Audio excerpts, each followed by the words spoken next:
আমার দৃষ্টিতে এবার যে নির্বাচন আয়োজন হতে যাচ্ছে সেই নির্বাচনের নাম আমরা দিতে পারি অন্ধকারের ভোট। শেখ হাসিনার সময় অপবাদ ছিল রাতের ভোট, তবে এবারের যে ভোটের আয়োজনের প্রেক্ষাপট আমরা দেখলাম এটা হয়ে যাচ্ছে অন্ধকারের ভোট। গতকালকে নির্বাচন কমিশনের ইস্যুতে আমার দেশ পত্রিকা সরকারের বা নির্বাচন কমিশনের যে নির্বাচন আয়োজনের প্ল্যান পরিকল্পনা, এটাকে আসলে কোনো স্পেসিফিক দলের জন্যই করা হচ্ছে? বিষয়টা কিন্তু এরকম প্রশ্ন তুলে দিবে। ডক্টর ইউনূস সারা পৃথিবীকে দেখানোর জন্য যে নির্বাচন আয়োজন করতে যাচ্ছিলেন সেই নির্বাচনে তিনি নিজেই প্রশ্নবিদ্ধ হয়ে যাবেন। আমার দেশ পত্রিকা চাঞ্চল্যকর রিপোর্ট করেছে ভাই। একটা ছোট্ট উদাহরণ দিয়ে বোঝাই। ধরেন আপনি আপনার বাড়িতে দাওয়াতের আয়োজন করছেন, তো দাওয়াতের মধ্যে একটা কমন জিনিস হচ্ছে খাবার, হচ্ছে রাইস। এবার বিরিয়ানি খাওয়ান, সাদা ভাত খাওয়ান, পোলাও খাওয়ান, এটা তো থাকতে হবে। এখন আপনি যদি দাওয়াতের আয়োজনটা একটু খরচ কমানোর জন্য আপনি রাইসটাই বাদ দিয়ে দেন, মুরগি দিলেন, গরু দিলেন, চাপ দিলেন, কাবাব দিলেন, শশা দিলেন, আয়োজনটা কি পরিপূর্ণ হবে? নিশ্চয় হবে না। এবার আসেন মূল কথায়। একটা সূত্র বলছে, আমার দেশ পত্রিকা যেটা ছাপাইছে, যে জাতীয় সংসদ নির্বাচনের প্রস্তুতি এবং আইন শৃঙ্খলাকারী রক্ষাকারী বাহিনী যারা থাকবে তাদেরকে নিয়ে মোটামুটি একটা বৈঠকের আয়োজন করেছে সরকার, আর সবগুলা বাহিনীর সাথে বসবে।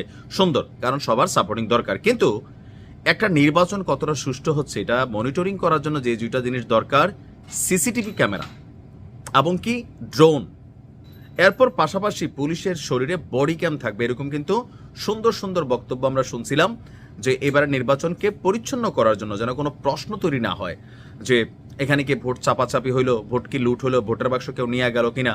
যেমন শেখ হাসিনা রাতের ভোট করছে, এটার সপক্ষে রাতের বেলা যে ভোট চাপছে কোনো প্রমাণ কিন্তু ওইভাবে কেউ দিতে পারে নাই। তো এখন এটা কেন দিতে পারে নাই? কারণ তখন কমিশনের মধ্যে নিশ্চয়ই এগুলো ছিল না, ড্রোন ব্যবহার করা হয় নাই, আই ডোন্ট নো, আমি জানি না হয়েছে কিনা, সিসিটিভি ছিল কিনা। তো যদি ওইগুলা থাকে, থাইকেও যদি এই অভিযোগ হয়, আর এখন নির্বাচন কমিশনের যে ড্রোন ব্যবহারের সিদ্ধান্ত ছিল সেখান থেকে নাকি তাকে সইরা আসছে, মানে নির্বাচন যে কেন্দ্রগুলো থাকবে সেখানে ড্রোনের ব্যবহার হবে না কেন?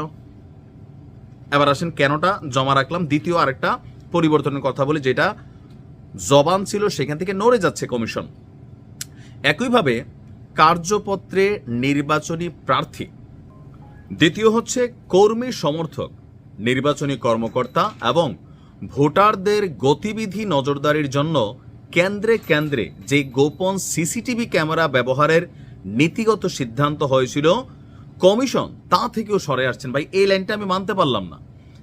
এখন প্রশ্ন কেন, তাই না? দুইটা কেন আসছে। আবার আসেন, নির্বাচনী ব্যয়কে নিয়ন্ত্রণের অংশ হিসাবে কমিশন এই সিদ্ধান্ত নিয়েছে বলে জানা গেছে। ওই যে প্রথমে বললাম যে আপনি দাওয়াত খাওয়াবেন, রাইসটাই বাদ দিয়ে দিবেন, পোলাওটা বাদ দিয়ে দিবেন, অথবা আপনি সাদা ভাতটা বাদ দিয়ে দিবেন, বাকি আয়োজনটা কি কনফ্লিক্ট হবে না? প্রশ্ন উঠবে না? এখন আমার কাছে মনে হচ্ছে যে এই যে বিষয়গুলা, এটা কেন হচ্ছে? তার মানে কি কেন্দ্রে ভোট চাপানোর সিদ্ধান্ত, একটা নির্বাচন হইলো, আমরা সারা বাংলাদেশের মানুষ গণমাধ্যম থেকে জানবো, তো গণমাধ্যমগুলো কি নিরপেক্ষ? প্রত্যেকটা টেলিভিশন সেন্টারের মালিক আওয়ামী লীগের সময় আওয়ামী লীগ ছিল, এখন বিএনপির, কারো জামাতের, এনসিপিরও আসছে, গণমাধ্যম তাদেরও আছে, যার যারটা তারা মানে প্রকাশ করবে, প্রমাণ করবে।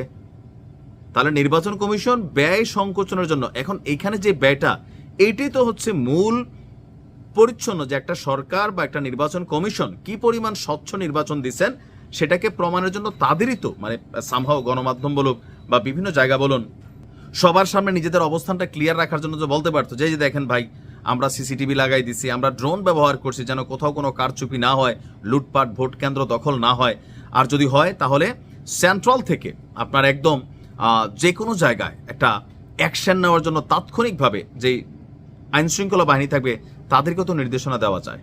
এখন প্রশ্ন হচ্ছে, এইভাবে যদি নির্বাচনটা হয় তাহলে এটা কি অন্ধকারের নির্বাচন হচ্ছে না?